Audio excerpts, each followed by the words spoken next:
আসসালামু আলাইকুম। ইরানের বিপ্লবী গার্ড দ্বারা ইরানের একটি অজ্ঞাত স্থানে স্যাগা বা থান্ডারবোল্টস নামে একটি নতুন আক্রমণকারী ড্রোন দেখা যায়। ইরানি মিডিয়া বলেছে রেভলিউশনারি গার্ড একটি নতুন আক্রমণকারী ড্রোন তৈরি করেছে যা 5 বছর আগে ইরানের হাতে ধরা পড়া মার্কিন RQ-170 ড্রোনের মতো।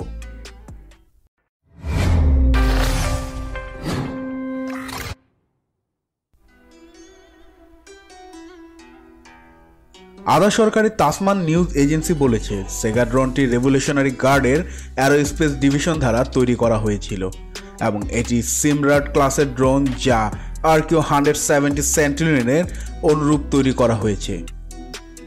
নতুন ড্রোনটি একটি দূরপাল্লার মনুষ্যবিহীন আকাশযান যা একসাথে 4টি কমান্ড অ্যাকসেপ্ট করতে পারে। 2011 সালে ইরানের উপর নজরদারি করতে গিয়ে ধরা পড়া আমেরিকার RQ-170 সেন্টিনেল স্টেলথ এই ড্রোনের বোমাগুলি এর পেটের মধ্যে অবস্থানের জন্য এটি স্টেলথ ক্ষমতার অধিকারী হয়ে উঠেছে। তাই দেখে মনে হচ্ছে ইরানিরা শুধু RQ-170 কপি করেনি, বরং তারা সেন্টিনেলের মতো একই উইং আকৃতি বজায় রেখেছে। কিন্তু একটি অভাব রয়েছে, সে হলো লকহিড মার্টিন স্টেলথ ড্রোনের ফ্রন্টাল এয়ার ইনটেক।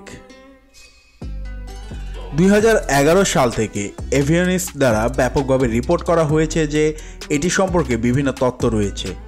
তেহরান দাবি করে যে এটি হ্যাক করা হয়েছিল, কিন্তু কোনো রাডার দ্বারা শনাক্ত না করা স্টেলথ ড্রোনটি পূর্ব ইরানের কোথাও ব্যর্থতার জন্য ক্র্যাশল্যান্ড করা হতে পারে, যেখানে এটি পাওয়া গেছে এবং যেখানে মার্কিন যুক্তরাষ্ট্র উড়িয়ে দিতে পারেনি। ইরানিরা বলে RQ-170কে জ্যামিং বা GPS স্পুফিং অ্যাটাক ব্যবহার করে আটক করা হয়েছিল। মার্কিন যুক্তরাষ্ট্রের পরিচিত দুর্বলতাগুলির উপর ভিত্তি করে বিমান বাহিনীর অফিসিয়াল নথিতে হাইলাইট করা হয়েছে। কিন্তু সবচেয়ে সম্ভাবনাময় তথ্যটি হলো স্টেলথ ড্রোন রাডার ক্র্যাশ দ্বারা শনাক্ত করা যায়নি। মার্কিনিরা মনে করে অজানা ত্রুটির জন্য ইরানের মরুভূমিতে একটি জনবসতহীন এলাকায় এটি অবতরণ করে। শুরুতে মার্কিন যুক্তরাষ্ট্র এই সংবাদটি প্রকাশ না করার সিদ্ধান্ত নিয়েছে, কারণ ড্রোনটি পাহাড়ে বিধ্বস্ত হতে পারে, যেখানে কেউ এটি খুঁজে পাবে না বা ব্যাপক ক্ষতির সম্মুখীন হয়েছে, যা ইরানি বিশ্লেষকদের হাতে পড়লেও এটিকে অকেজো হিসাবে বাতিল করে দিবে। এবং এই সংবাদটি যদি প্রচারিত হয় তাহলে এই ভয়ও থেকে যায় যে তখন তাদের স্বীকার করে নিতে হবে যে তারা ইরানের আকাশসীমার ভিতরে গুপ্তচর অভিযান চালিয়েছিল। তবে ইরানি গোপন সূত্র নিশ্চিত করে যে ইরানের পারমাণবিক কর্মসূচির উপর নজরদারি রাখতে মার্কিনীদের সাথে ইসরায়েল যোগ দিয়েছিল।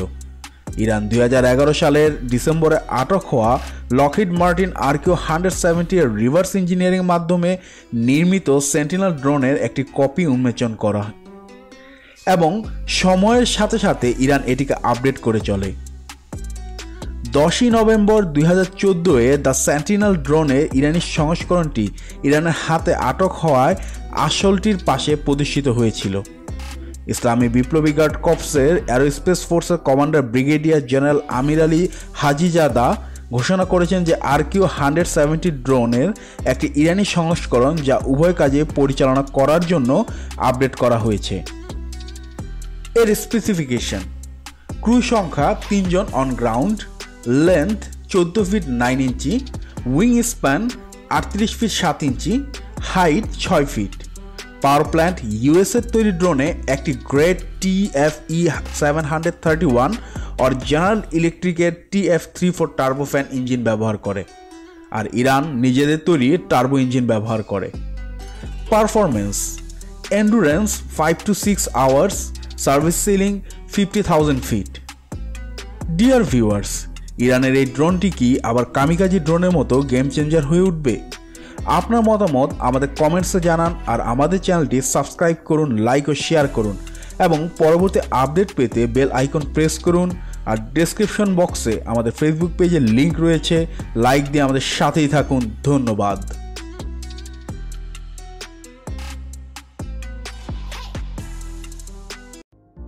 নিত্য নতুন যুগান্তকারী আবিষ্কার, আধুনিক বিশ্ব, সাম্প্রতিক মজার ও রহস্যময় ব্যাপার এবং ইতিহাস, ব্যক্তিত্ব, শিল্প, সংস্কৃতি ইত্যাদি ব্যাপারে জানতে সাবস্ক্রাইব করুন ইনফিনিটি নলেজ।